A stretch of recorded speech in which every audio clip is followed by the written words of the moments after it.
भोपाल से नेपाल की जर्नी शुरू कर रहा हूँ आज। और मेरा पहला कदम है रायसेन। बस में जगह नहीं थी, पर मेरे दिल में बहुत सारे ख्याल थे कि मैं ये क्यों कर रहा हूँ। 9 से 5 काम करके भी पैसा कमा सकता था। पर फिर इकबाल का एक शेर याद आया,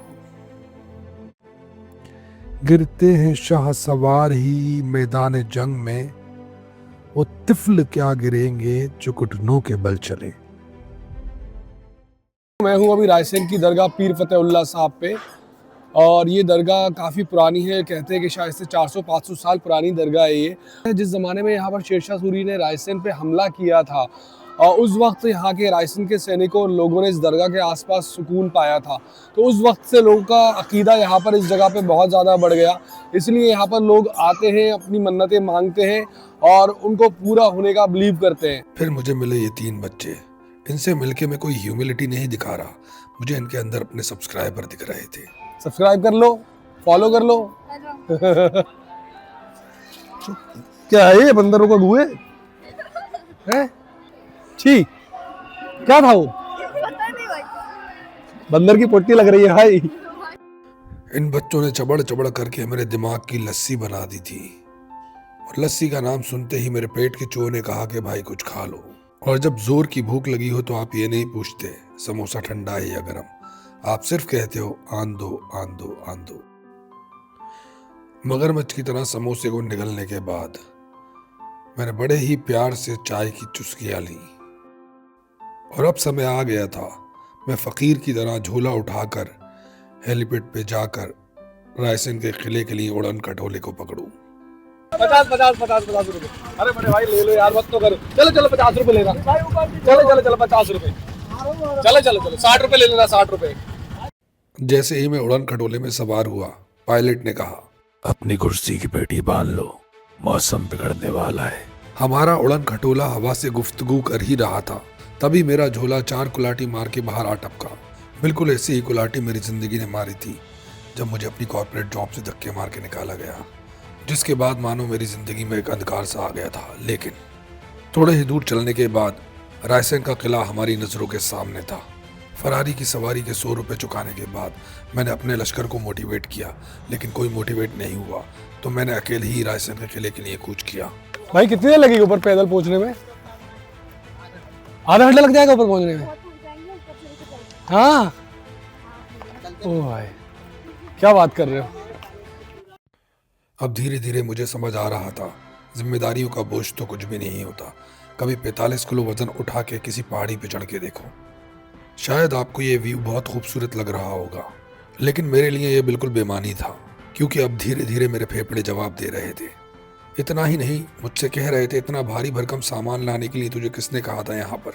तो मुझे याद आई उस लड़के की जो मुझे बस में मिला था।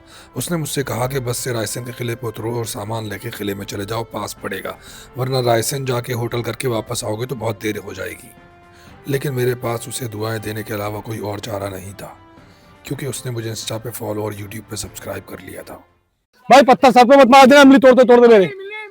खा लो इमली खा लो। भाई तुम्हारे तो इमली खिलाने के दिन चल रहे, तो इमली खा रहे हो। इतनी खुशी तो नील आर्मस्ट्रांग को भी चांद पे पहला कदम रख के नहीं हुई होगी जितनी मुझे ये किला देख के हो रही थी। यार ऊपर चढ़ के ना मैं पसीने में नहा गया हूँ। देखो मेरे लैपटॉप बैग का हैंडल भी टूट गया है। यार मुझे लगता है ना यहाँ पर अभी तो मैं प्रॉपर तरीके से शूट नहीं कर पाऊँगा। काफ़ी बड़ा है ये, क्योंकि अभी रात होने वाली है और अभी यहाँ इस वक्त रुकना काफ़ी रिस्की है। इतनी मेहनत की, पसीना बहाया, इतना वजन लेके मैं यहाँ पर आया हूँ। हाँ, तो जल्दी जल्दी में तो शूट नहीं करूँगा। इस किले के पहरेदारों ने भी लोगों को अपने घर पे रवाना होने का हुक्म दे दिया था। मुझे भी शेर का शिकार बनने में कोई शौक नहीं था, तो मैं भी अपना बोरिया बिस्तर उठा के निकल गया। इस डूबते हुए सूरज को निहारने के लिए मैं कुछ देर वहां पर बस बैठा ही था कि मैंने देखा कि मेरे आसपास अब कोई भी नहीं है। लोगों की फटके 4 होती होगी, लेकिन मेरी 74 हो गई थी। मैंने यूट्यूब पे एक वीडियो देखा था जिसमें वो आदमी कह रहा था, आपने जंगल में शेर को देखा या नहीं देखा, पर शेर आपको देख चुका है। अब मुझे हर एक पल लग रहा था कि शेर मुझे देख रहा है। बस फिर मैं नीचे उतरा और इन भाई ने मुझे होटल तक के लिए लिफ्ट दे दी। लेकिन यकीन मानो, मुझे अभी भी ऐसा लग रहा है कि मैं मौत को छू के टक से वापस आया हूँ। मैं इस बात से बिल्कुल बेखबर था कि प्रियंका चोपड़ा के चेन ऑफ होटल्स भी है, जिसका पहला होटल था रायसेन में, जो कि एक 7 स्टार प्रॉपर्टी था। शहर की दहशत और दिन भर की थकन के बाद होटल में घुसते के साथ ही मैंने अपनी तशरीफ को इस मखमली गद्दे पे थोड़ा आराम देना बेहतर समझा, क्योंकि अब मैं एक सोलो ट्रैवलर हूँ तो आराम मेरे लिए बिल्कुल हराम था।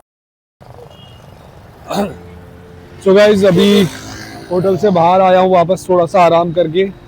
लेकिन रायसेन के बाजार की चकाचौंध भी मेरे खाली पेट को बहला नहीं पा रही थी। मेरी जुबान पे सिर्फ एक ही सवाल था, खाना कहाँ मिलेगा। सब जगह अच्छा रहेगा। चलिए ठीक है भाई। भाई बोल रहे हैं कि इधर चले जाओ, नॉनवेज खाना है, या उस तरफ चले जाओ बस स्टैंड की तरफ, खाना कहीं भी चले जाओ अच्छा मिलेगा। मैं खाना ढूंढने के लिए कुछ आगे बढ़ ही रहा था कि मुझे इस शुद्ध देसी की बनी हुई गर्मा गर्म जलेबी की खुशबू ने अपनी ओर आकर्षित कर लिया। फिर क्या, मैंने 20 रुपए की जलेबी सूट डाली। मैं अब भी खाने की तलाश में था, क्योंकि इस 20 रुपए की जलेबी से मेरा कुछ नहीं होने वाला था। ये बिल्कुल वैसे ही थी जैसे डायनासोर के पेट में जीरा। ये भाई मेरे लिए किसी फरिश्ते से कम नहीं था। इसने मुझसे कहा कि आओ चलो मेरी दोपहिया वाहन पे बैठो, मैं तुम्हें लेके चलता हूँ अच्छी जगह, अच्छे रेस्टोरेंट जहाँ तुम खाना खा सकते हो। और रास्ते में मैंने इस भाई को अपनी दुख भरी दास्तां सुनाई कि कैसे मैंने सोचा कि मैं ट्रैवल व्लॉगर बनूं, और इसी के चलते मैंने इस भाई को अपना सब्सक्राइबर प्लस फॉलोअर भी बना लिया। तो अब हम आ गए थे द जायका जमजम रेस्टोरेंट। फिर ये पनीर में लगता हुआ तड़का, प्लेट में लदी हुई बोटियां, तंदूर में जाती हुई रोटियां मेरे सब्र का बहुत कड़ा इम्तिहान ले रहे थे। और जैसे ही ये मुर्ग मुसल्लम मेरे प्लेट में आया, मेरे नाक के बाल खड़े हो गए, मेरी जबान अजगर की तरह लपलपा गई। इसी बात पे बशीर बद्र का एक शेर याद आ गया, भूख को रिश्तों की जरूरत नहीं, रोटी का हर टुकड़ा अपना लगता है। जब बात आई खाने का बिल पे करने की, तो चाचा मुस्कुरा कर बोले, पैसे रहने दो बेटा, अल्लाह तुम्हें कामयाब करे। तो ऐसे ख़त्म हुआ मेरे सफ़र का पहला दिन। अगली सुबह मैंने अपनी उंगलियों को थोड़ी सी तकलीफ देकर गूगल सर्च किया, और थोड़े ही पास में मैंने जिम होने की सूचना प्राप्त कर ली। रास्ते में ये चुड़ियों की चहचहाहट सुनते सुनते पता ही नहीं लगा कि मैं आरजी फिटनेस क्लब कब पहुंच गया। फटाफट अंदर जाके मैंने जिम वाले भैया से बात की, और उन्होंने मुझे वर्कआउट करने के लिए अलाउ कर दिया, यहाँ तक कि मुझसे कोई पैसे भी नहीं लिए। किसी भी बड़े शहर की तरह रायसेन के युवा भी फिटनेस को लेकर जागरूक थे। जब हमारे प्रधानमंत्री की छाती 56 इंच की हो, तो हमारे देश के युवा कहाँ पीछे रहने वाले थे। फिर क्या, मैंने हल्का फुल्का वार्म अप किया और अपनी छाती और भुजाओं का वर्कआउट करने की तैयारी शुरू कर दी, क्योंकि उस्ताद हनी सिंह साहब के एक शेर से मैं बहुत ज्यादा मुतासिर था। 16 का डोला, 46 की छाती, अता माजी सटकली, बातें घुमानी नहीं आती। वर्कआउट हो गया है, अब यहाँ से निकल रहे होटल की तरफ जाएंगे। पहले थोड़ा सा कुछ सामान लेना है, मैं कोल्ड क्रीम, ब्रश, टूथपेस्ट, ये सारी चीज़ें लेके नहीं आया। मुझे लगा होटल में मिल जाएंगे मुझे, लेकिन यहाँ नहीं मिले। मुझे करनी थी टूथब्रश की अनबॉक्सिंग, पर इसका कवच बहुत ज्यादा मजबूत था।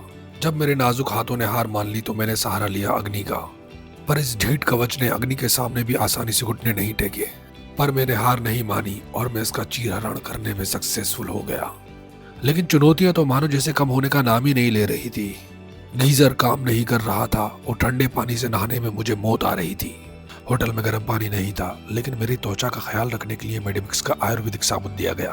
फिर मैंने निविया के लड़कियों वाले कोल्ड क्रीम को अनबॉक्स किया, क्योंकि मर्दों के लिए तो कोई कोल्ड क्रीम आती ही नहीं है। सारे कोल्ड क्रीम के कमर्शियल लड़कियां ही करती हैं। जैसे हम मर्दों की त्वचा तो सर्दियों में फटती ही नहीं। और मर्दों के साथ इस लैंगिक भेदभाव से मैं बहुत ज्यादा आहत हो गया था। अब बारी थी अपनी नकली लुई विटन की चप्पलों को सुरक्षा के साथ अपने बस्ते में डालने की।